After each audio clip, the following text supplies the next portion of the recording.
Hello people, and welcome to Crypto Exposed. The XRP ledger has begun building the privacy layer banks have always demanded. Okay guys, let's get into it. Okay, so when we look at the crypto landscape now, obviously it's very different to where it was, let's just say, a year and a half to 2 years ago. A lot has changed. And I think banks have finally come to accept that. As much as they are trying to fight it, which we can still see that they are doing with the Clarity Act because they want to try and take away, yield rewards for investors, they are going to have to comply. Like, they are going to have to get with the times. This is very much a evolve or be extinct moment, to be honest with you. Now, obviously, in terms of the yield, that's a completely different story. But in terms of adopting crypto technology, yeah, they've had to accept that this is where things are heading, and they've got to get with the times at this point, and we can see that now. Because if you just think of people like Jamie Dimon, who would speak about crypto before, they were clearly wrong, right? And I'll be honest with you, they may have been just outright lying because they knew what the potential of blockchain technology was, because this is where we can see how much they're fighting with the yield, right? They can see that what this blockchain technology can enable is basically, better investment returns for, your money than what the banks, not what the banks can provide, because they can provide it, but they don't want to, right? Banks are greedy, right? They want to make as much profit as they can and give as little back as they can.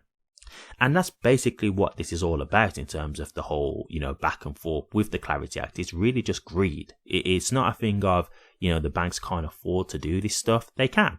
They can afford to do it. They just don't want to. And the worry is that because with crypto, there are exchanges and companies that will be able to offer these types of better yields than the banks. They're worried because people will naturally flock to these crypto companies, right? So for them, obviously, the only thing that they can do is compete, which means that they have to raise up their rewards, their yield that they give to investors or savers, for example, which they plain and simply don't want to do. So they're just trying their best to try and stop it altogether, right?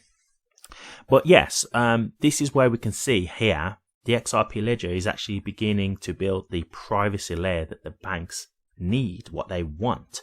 So you can kind of see that we are heading towards that time where banks are eventually going to use blockchain technology. Like, that's just a fact at this point. It's pretty clear cut that that's what's going to happen. I'm very aware of banks that actually are now giving out basically like materials to staff and stuff like that in regards to how, they want to start using blockchain technology to improve their banking services. Like, that's something that is actually currently going on in the UK at least. So I'll just show you what this is in regards to, and then we can get a bit more into this. So the XRP ledger may have begun building the privacy layer that the banks needed for blockchain adoption with the introduction of confidential MPTs.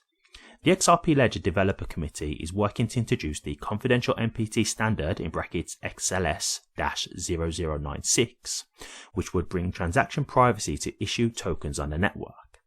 The standard builds on the existing XLS-33 MPT protocol, but includes EC-EI-GAMAL encryption and ZKPs to hide individual balances and transfer amounts. Notably, the standard could represent an important step toward attracting banks and financial institutions to the XRP ledger, as it addresses the conflict between blockchain's radical transparency and the privacy that banks require. Yeah, absolutely. So when we think about, blockchain technology, I've always said that there is a bit of give and take here, because while blockchain technology is incredible, what it can do, it is basically the evolution of traditional finance, like the things that it will enable, the way it can make things, cheaper, faster. It's just basically moving everything digital, which we all know that moving online is like, it's faster, it's better, it's a lot easier, more convenient, etc. All that good stuff, right? But the one problem about it is basically the lack of privacy, right? And so, like, when you think about CBDCs, for example, this is why a lot of people don't like the idea of CBDCs, because they don't like the idea of this money being, for example, programmable and also visible. So, for example, if you know someone's wallet address, you could literally just watch all of their transactions. You'd be able to see everything that's going on. You'd be able to see how much, crypto they hold in that wallet, where they're moving it to, etc., etc. And so for us in that regard, yeah, that's not really the best, because at the moment it'll look just like an anonymous wallet, right? So you'd have to know who owns that. But if you can trace it enough, or if like, you know, you send a transfer to someone and then, you know, for whatever reason, they now know who you are. They know that that wallet address is yours. So then they can trace you and things like that. So even in terms of like a safety concern, you know, people could be like monitoring your activity to see how much crypto you've got. And they might think, okay, this person got quite a lot of crypto. And like, we'll try and rob them or something, you know, like it's a scary thing. And so when it comes to the banks, you know, they're not going to want all that. You know, we don't see everything that the bank does behind the scenes, like with their normal transactions. So that was definitely not something that the banks was ever going to, you know, go with. Not at all. Not at all. And so this is where for the banks, yeah, of course, they need privacy, right? And don't get me wrong. Look, I'm not here to be, you know, on the bank side with this. It's possible that, you know, part of the reason why they need to be private is because maybe they're doing things that they shouldn't be doing. Like, that's a very real possibility. But nonetheless, they want this, right? They want privacy. And so they're not going to use any type of blockchain without this type of privacy. They're just not, because they're not going to have all of their, you know, transactions and everything. They're not going to have it there open for public view. That's just not going to happen. And so with this new, you know, standard coming out, this MPT standard, yes, this is going to be something that's going to be appealing to the banks. Now, there is a part of this that I do want to get into shortly in regards to whether this means the XRP ledger is decentralized, because I think a lot of people hear this and they get a bit confused about what this actually means. So give me a second and we will go into this a little bit further. But there's just some more things that I want to discuss off of this article, and then we'll get into that. So what this means for banks and institutional adoption. XRP proponents believe this standard represents a move towards making the XRP ledger genuinely attractive to financial institutions, particularly banks. Notably, most banks want their transactions kept private, and the confidential MPT standard makes this possible for issued tokens. Note that the standard does not involve XRP, only issued tokens. Interestingly, the XRPL developer community has now focused on this standard after enabling permissioned domains and permissioned DEX last month, two compliance tools that allow banks and financial institutions to adopt XRPL within an environment that complies with global regulatory demands. At press time, the confidential MPT standard remains a proposition under active discussion on GitHub and has not yet made its way to the XRPL validator poll as an amendment. Okay. So, one thing that I do want to go through here just before we get into this as well is the idea of this meaning that basically, the XRP ledger is centralized because of this, right? As you notice there, it did say this doesn't involve XRP directly. It's more about issue tokens. So this is what I want you guys to understand, because this is going to mean that they'll be able to like freeze accounts and things like that.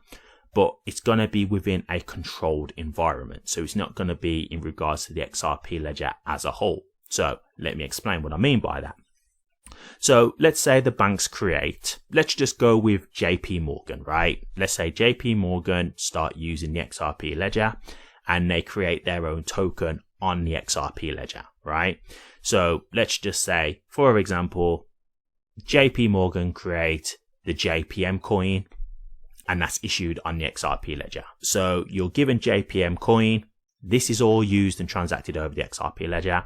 So what they can do is within that framework of, the JPM coin, like for example, they could build their own like layer 2 on the back of the XRP ledger. They could build a layer 2. And so this, whole layer 2 revolves around JPM coin. And so within that layer 2, that network, they could make it so that they do, like, for example, KYC, so they know who they're dealing with and that kind of thing. And if, let's just say, for example, someone was to hack into another person's wallet and steal their JPM coin, they could come to JP Morgan and say, hey, I had my JPM coin stolen by this wallet. And they'll say, oh, okay, cool, that's fine. We'll freeze that wallet, no problem. We'll get that back for you. That's all happening within a controlled environment within that specific layer 2. So it's not outwardly impacting the XRP ledger itself. It's just within a certain environment within the XRP ledger. So the XRP ledger itself is still decentralized because everyone outside of that layer 2 or outside of that coin, that token, will still be able to just use the XRP ledger as they wish. So it doesn't change the decentralization aspect of the network, not at all. And I think that's what a lot of people get confused. They just hear these things about they can freeze the accounts, they can claw the money back and that kind of stuff. And then they just think, oh no, this is terrible. This is centralized. No, this is just within that certain environment, that certain network, right? And so, yes, if you're talking about banks, this is what they're going to want. This is what you've got to understand. This is exactly what the banks want and need, because if you're just thinking about traditional finance, for example, if you was to get hacked of your money, you can phone the bank and they can try and get it back for you, right? That's how it works. So they're going to want the services to be just as good as, how it is with traditional finance. And that's how it works. They want to know that if someone robbed them of their money out of their bank account, they can freeze that account and try and get the money back. That's how it works in the normal way. And they want it to be as normal as possible.